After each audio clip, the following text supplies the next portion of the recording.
Hello everyone, my name is Ron DeVries and I'm the Health Education Manager at the CenterOnColfax, and I'm here today with a couple of local experts to talk about eating disorders and body dysmorphia.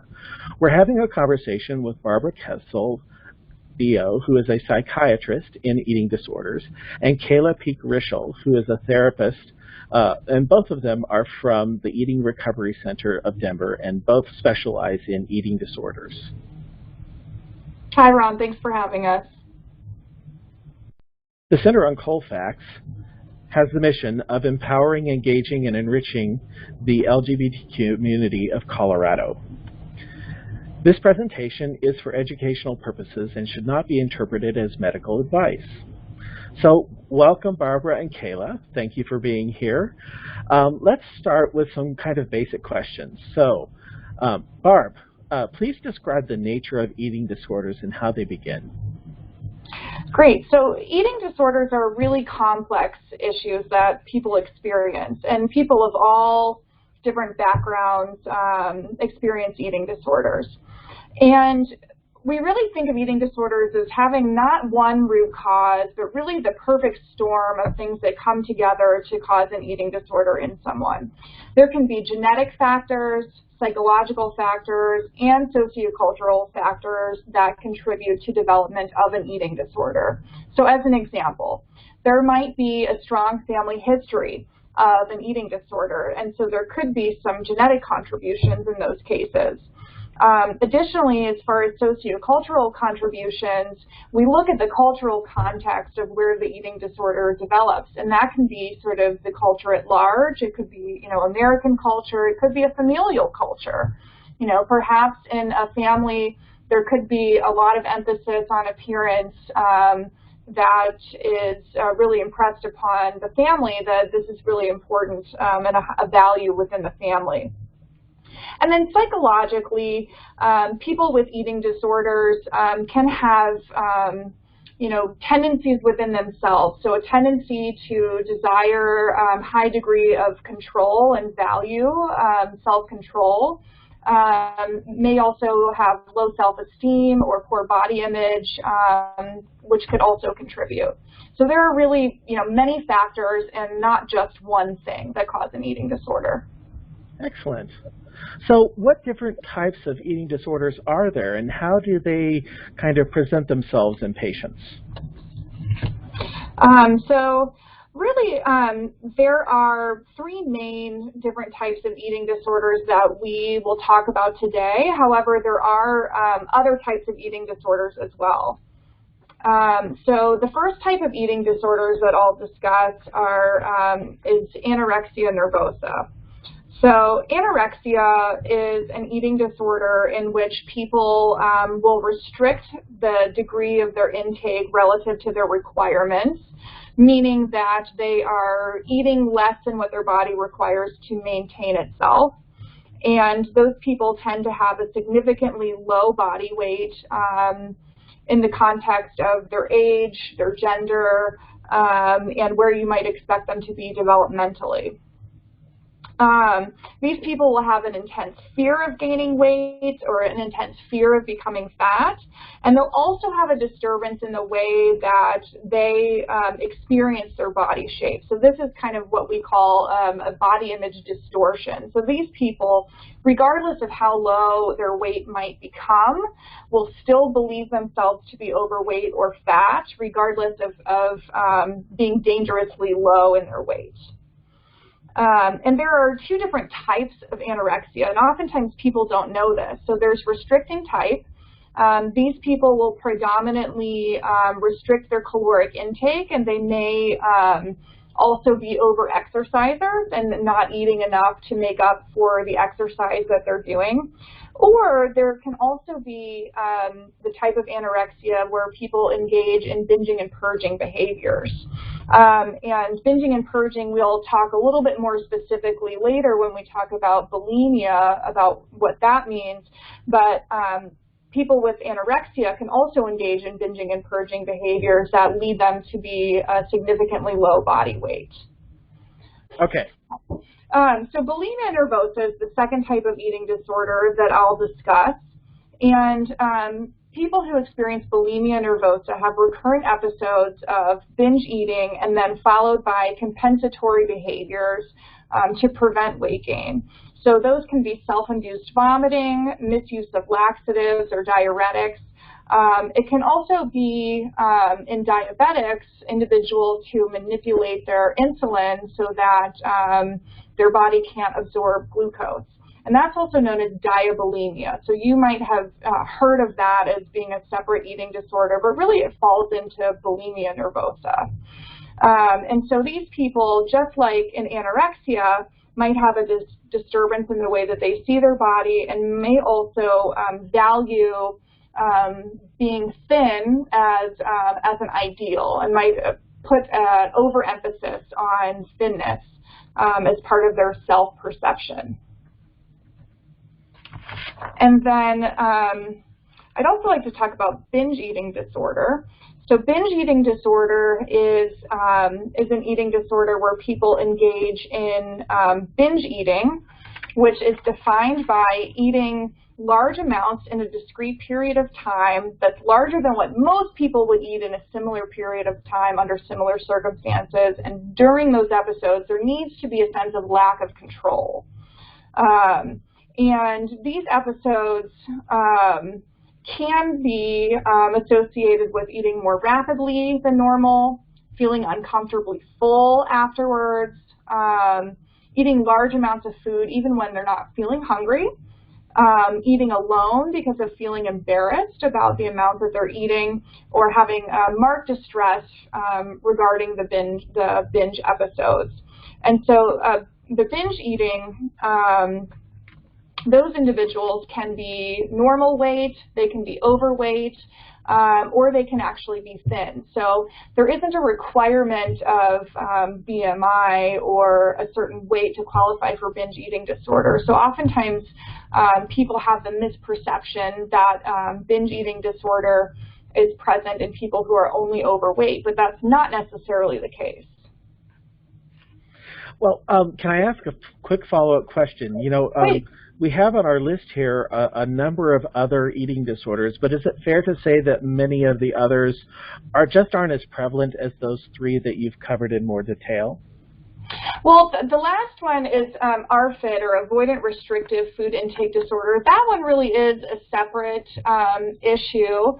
I talked about, so diabulimia actually falls into bulimia nervosa. And then, and compulsive overeating is actually not one that's covered in the DSM, but I do wonder if that's something that might fall under a binge eating disorder. Okay. Okay. Great. Yep. And then I can talk about ARFID, which is sort of the last one. So ARFID is Avoidant Restrictive Food Intake Disorder. And this eating disorder is actually one that's sort of newly defined compared to the other ones that I've talked about. And this eating disorder can have similar medical side effects to anorexia in that individuals tend to be low weight, have difficulty keeping up with their body's energy requirements via eating, but this is not motivated by a drive for thinness or a distorted body image. Oftentimes people with ARFID are wanting to gain weight, but might have something getting in the way of being able to eat enough. And so in these cases, you might see significant weight loss or nutritional deficiencies, or dependent on supplements or tube feedings or things like that to maintain or gain weight. But this is typically caused by some kind of aversive experience associated with eating. So sometimes people with ARFID may have a fear of choking, a fear of vomiting, or they may also have issues with the textures of food and have very limited things that they are comfortable with eating, or foods that they are willing to eat because of not liking the taste or odor or texture of food. So it's less motivated by body image and more so related to some kind of aversive feeling around eating. Great. Thank you. So you've touched a little bit on each of these eating disorders and how they relate to body dysmorphia, but maybe we should have a better explanation of what body dysmorphia really is. Yeah, so it's kind of tricky because I think there's just so many words to describe body image, and distorted body image and all those definitions just vary. And so I think it's important to know kind of the difference. So what body image is, right, is how someone perceives themselves, or is the perception that person has of their physical appearance, right? So you could have a very positive body image, which means that you feel good going out, presenting yourself, socializing, or bad, which means, right, that you kind of perceive that to be negative, which, you know, will make it difficult for social situations and things like that. True body image distortion is what Dr. Kessel kind of spoke to of what, you know, we see with eating disorders is they're just not seeing what's in the mirror. So they perceive themselves much bigger than what's in the mirror. And they've done a lot of studies around this, and it's super complicated as to why this happens, but they kind of have to retrain their brain to see what's truly in the mirror. I see. And so this is different than body dysmorphic disorder, which is an actual mental health diagnosis. So this is more of a perceived flaw that is very specific. So this is different than body image distortion in that maybe someone sees their nose as a huge flaw, and so they do everything they can to cover up their nose, and they perseverate on that all day long, and they have to do these kind of compensatory behaviors or things that make them feel better in order to cover up their nose. So maybe they apply makeup every 5 minutes, or maybe they wear their hair a certain way. And so how that differs from body image distortion is, right, that body image distortion is kind of the whole body, right, that they're not seeing correctly in the mirror, whereas body dysmorphic disorder is something very specific that they continue to fix. Is there any connection between body dysmorphic disorder and gender dysphoria? That's a great question. There isn't. So this is more body dysmorphic disorder, if you kind of think of it on the spectrum, it's more like on the OCD spectrum, where it's kind of this obsessive compulsiveness around the body versus my body doesn't fit my gender, right? Okay. So they're two completely kind of different things, if that makes sense. It does. They just had a very similar kind of name, so I thought that some people might make a connection that isn't there. I appreciate that.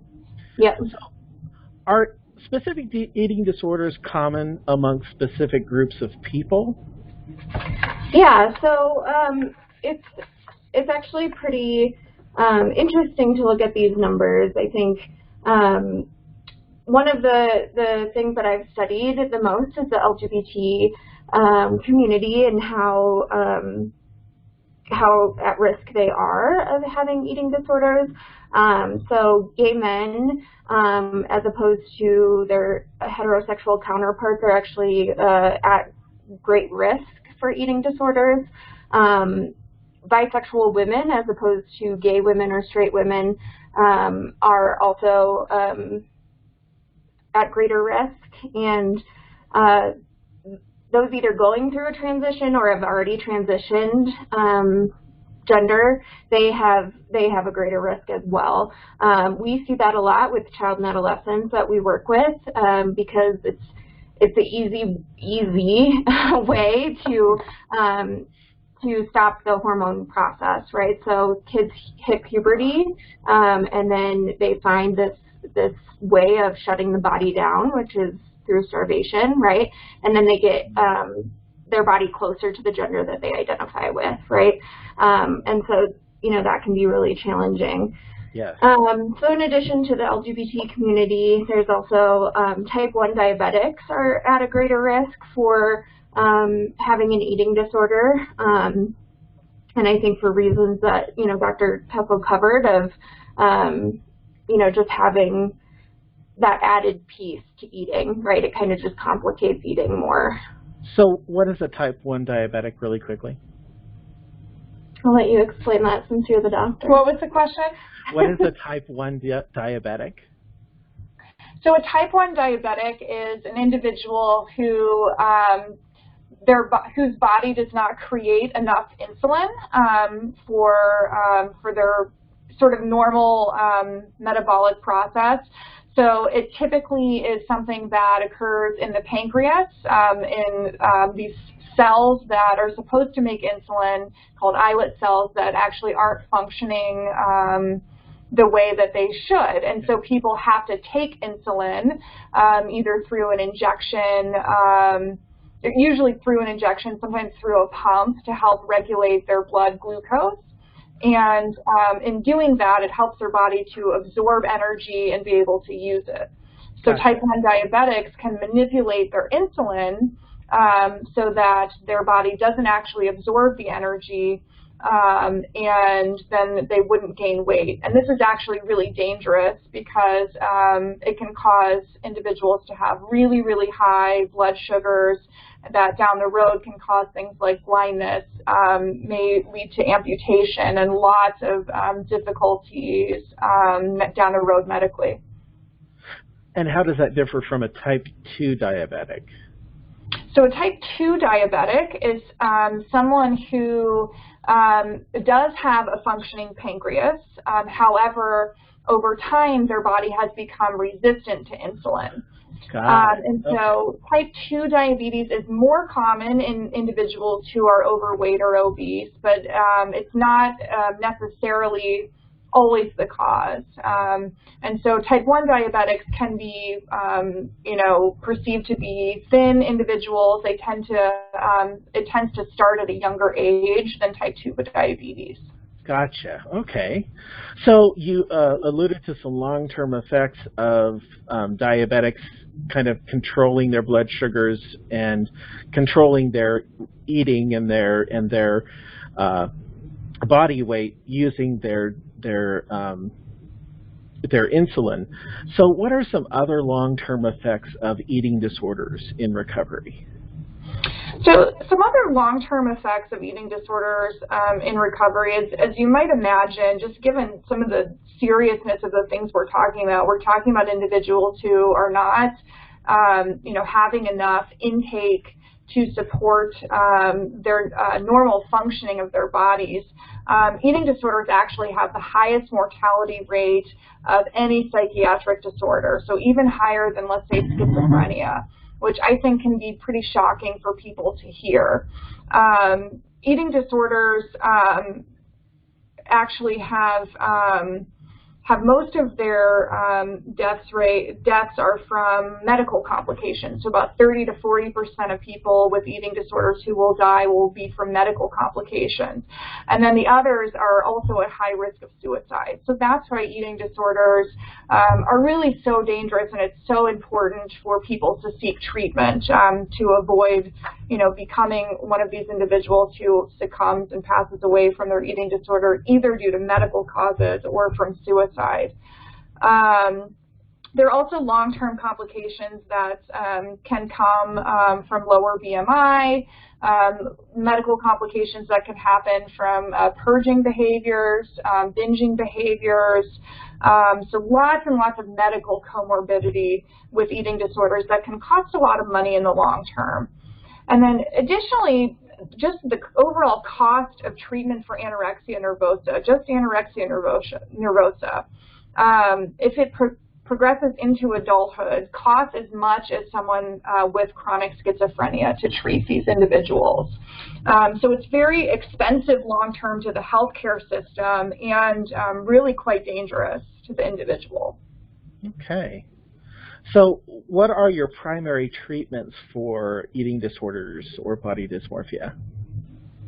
So the number one thing, whether it's you're seeing an outpatient provider or all the way up to being an inpatient, the kind of gold standard is having an interdisciplinary team, which really means having not only the medical piece being followed, the psychological piece being followed, but also the dietary piece being followed. So having kind of a a team instead of just one provider is that gold standard. And so for Dr. Kessel will get into the medical pieces of it later, but for psychotherapy and for the therapist side of things, things like CBT or DBT therapy is super helpful. I have acronymitis, so can you tell me what those are? Yes, so cognitive behavioral therapy and dialectical behavioral therapy. What's that? I've never heard of that. Yeah, so that one is more of how to manage your emotions through kind of coping skills, calming exercises, things like that, and it's really emotion regulation. Okay. Yep, and then dietary-wise, right, is really working with a dietitian to get to your goal weight and to help you with monitoring your weight and things like that. And so it really depends for, you know, kind of where the person is at medical-wise and psychologically, and where their behaviors are, on what level of care they would meet criteria for. And so for, go ahead. No, go ahead. And so for one of the things that is kind of the gold standard for particularly children and adolescents, but also for adults who have a very supportive system at home, either with a partner or with their own parents or a caregiver, is something called family-based therapy. And so family-based therapy is really where someone else is taking over the meal plan and really helping that individual with things like the meal plan, managing behaviors, managing their emotions. And as you know, a lot of things, people don't get better in a vacuum, right? And so they need these social supports to help them get better. And so this is the FBT model, or the family-based therapy model, is kind of the gold standard. That being said, we realize adults have their own free will, and so they can't just hand over half of all of this to their parents or to their partner, and so you know, they might need more control in that than, you know, children and adolescents. Okay. Well, I'm catching up a little bit with our slideshow. I think I got a little bit behind. So I think this slide that's showing now relates to the types of people that might get specific diagnoses, but also just the disparities in the LGBT community as far as mental health issues are concerned. So you just talked about families. There's a website for family empowered supporting treatment for eating disorders, so I want that to be seen by some folks. Again, you emphasized on nutrition and behaviors instead of insight and motivation, and then sees the parents of the ill person as the best ally for recovery. So by the way, any website or any resource that's listed here will also be listed in the content or the description of this video when it's posted on various social media. So you'll be able to access those links very easily. So beyond the psychological and dietary treatments, what are some of the medical treatments that accompany the other forms of treatment, and how effective are they? Sure. So I just want to start by saying that, you know, therapy really is important, and there are certainly medical treatments out there in the treatment of eating disorders, but none of them are foolproof. And what the research would tell you is that the best is combination therapy. And by combination, I mean, you know, both talk therapy, and those include all of the therapies that Kaila listed previously. So talk therapy plus medications tends to work better than therapy alone, which tends to work better than medications alone. So medications in and of themselves are not great treatments for eating disorders, although can be used.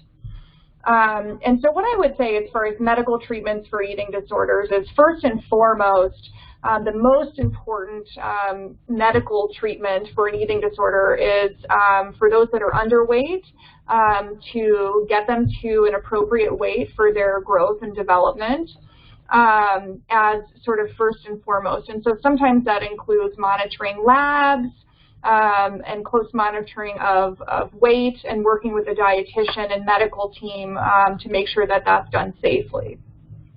Now, as far as medications are concerned, we do have some medications that are approved for the treatment of eating disorders. First and foremost are the SSRIs, and that stands for selective serotonin reuptake inhibitors. These medications are like Prozac, Lexapro, Celexa, Zoloft are all examples. We don't have a lot that are FDA approved for the treatment of eating disorders, so most of their uses are off-label, although Prozac does have an FDA indication for binging and purging. So for bulimia nervosa, doses of like 60 milligrams of Prozac can be helpful to reduce episodes of binging and purging. And the SSRIs can also be used to treat individuals who, along with their eating disorder, have issues with anxiety or depression as kind of first-line treatments for those things, and for OCD. And then secondly, we have a class of medications called atypicals or atypical antipsychotic medications. There are studies that show use of olanzapine, or Zyprexa is the other brand name for it, can be used to help with weight recovery.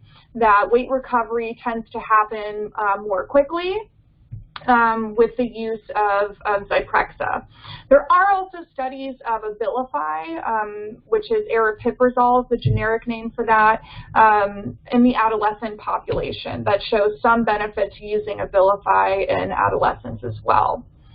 For binge eating disorder, there are approved medications such as Topamax is one that people use to kind of suppress appetite, and also some certain stimulants like people think of to treat ADHD. So Vyvanse is another one that's also used in binge eating disorder. But primarily what I would say is that it's important to not necessarily rely on medications alone to treat the eating disorder, that the therapy piece is very important, but medications can be used as a tool within the treatment, and also a really powerful tool to treat comorbid conditions like depression, anxiety, or OCD. Great. So let's talk a little bit about success rates for recovery. Yeah, so there is some good news, right? So we've shared a lot of pretty dark, not so happy things about eating disorders, but there is some good news. People can recover from eating disorders. First, I'll start with the adolescent population, because we see pretty different statistics when we look at adolescents versus adults. So within the use of the family-based treatment model that Kaila talked about, using the parents as a resource and using parents as sort of the mode of recovery, that actually 2/3 of adolescent patients that were undergoing family-based treatment were recovered at 5 years. And if you continue to look further out, that actually that number goes to about 75 to 90%, depending on the study that you look at. So if you look at the adolescent population doing FBT, success rates are actually really, really high. The overwhelming majority of those kids will be recovered at 5 years.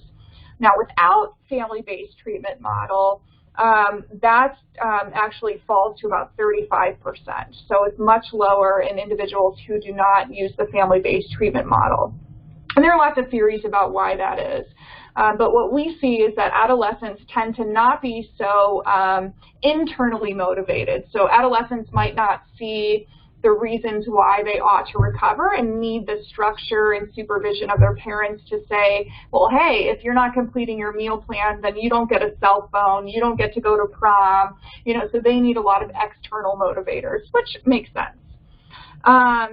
in the adult population, the studies that looked 5 years out show that less than 50% of adults had recovered from an eating disorder. And this is because they don't have as many adults that can undergo what we talked about with the family-based treatment model. However, as grim as that sounds, there was one study done by Mass Gen Hospital that looked at really, really long term. So most of the studies only look 5 years out, and if you look at that, it's a little bit bleak. But if you look out even further, this study showed that at 9 years out, actually 2/3 of adults with bulimia nervosa were fully recovered. And if you go out to even further, to 22 years, about 2/3 of people with anorexia had also recovered. So it's a much longer course in adults, as you can see, and the recovery rates aren't quite as high for adults in treatment. Okay. So, you know, a lot of our daily life has changed because of the pandemic. And I'm wondering if you have some insights or some thoughts on the efficacy of face-to-face versus teletherapy. Yeah, I think I kind of have mixed feelings about this topic in general. I think as a therapist, it's way easier to, you know, get the nuances of what's happening in the room and the energy in the room. So it's just easier in that regard. But that being said, with what this has been doing in terms of access to care, right? You can access care in your home, anywhere really, right? And so I think that's a great thing. Also, I think you can do a lot more over video than you think you can. We've been pushed to do a lot in video, and we've been able to get a lot done. And so I think we're going to see that this is changing the face of healthcare as we know it. I think there's going to be a lot more done over video and telehealth moving forward, which has its pros and cons like every kind of technology. But yeah, I think they're just different. I don't know if one's better than the other. Yeah, and I would add that I've heard from colleagues who are doing sort of only delivery of care at this point, and it just adds sort of an interesting element to the treatment of being able to see into somebody's home, right? So you can really get a sense of, you know, what are the factors in somebody's life and how they're living, you know, how chaotic somebody's home might be if your therapy session is being interrupted by, you know, your children or, you know, things that are sort of interfering. So you can really get, I think, a better sense of how someone lives their day-to-day life, sort of coming into their home, seeing what it looks like. So it can add in a lot of ways, you know, to the therapeutic relationship as well. Along that same vein, have you found that a lot of organizations are pivoting towards virtual support groups, and have you found any that specifically are meeting that need? Yeah, so I would say most treatment centers are moving to some virtual option. I think they had to do it pretty rapidly, so I think it varies in terms of that, but especially I think a lot of outpatient therapists are doing telehealth, and then some resources for Denver and just some general support groups that are offering virtual virtual groups. Support groups would be the National Eating Disorder Foundation or the National Eating Disorder Association. They have a lot of good resources, especially for, you know, if you don't live in Denver and you maybe live kind of far out. They have a lot of good resources for people who don't have don't live in a city or something like that. And then the Eating Disorder Foundation of Denver, they actually offer weekly telehealth support groups. Unfortunately, they had offered a lot more groups in person, but I think that they will start offering more virtually. But right now they do have weekly 18 and up support groups. You know, you make a very good point that a lot of this virtual work is actually going to open up a lot of resources for people who couldn't access it just because of geographic distance. So, that's a good point. Well, I really want to thank you both for coming on today with me and sharing your wisdom on this topic of eating disorders. It's been enlightening. I appreciate your perspectives on how this disproportionately can affect certain types of people. I was reading a study today, not a study, but an article by someone from Ohio who had done this article on LGBT disparities, and they specifically mentioned that 42% of men who are experiencing anorexia are identifying as gay men. So, just another kind of statistic where, it highlights how much more prevalent this can be in the LGBT community, and I appreciate you guys bringing that perspective too. So I wanted to mention to everyone, if they're feeling that they are experiencing an eating disorder or other mental health condition, consultation with a mental health professional is strongly advised, and the center is here to help. Email info@lgbtqcolorado.org, and we are happy to make a referral to numerous organizations and therapists in the community that are continuing their work virtually. I wanted to have a special thank you to our speakers today from the Eating Recovery Center of Denver. That's Barbara Kessel, wave Barb, that's Barb, and Kaila Peak-Rishel. Thank you so much for being here. I greatly appreciate it. This has been a presentation of the CenterOnColfax. For additional information, visit lgbtqcolorado.org or email info@lgbtqcolorado.org. I'm your host, Ron DeVries, the Health Education Manager at the Center, and there is my contact information if you have some questions for me. Thanks again, you guys. I appreciate it a great deal. And thank you all for watching. Thanks for having us. Thank you. Thanks.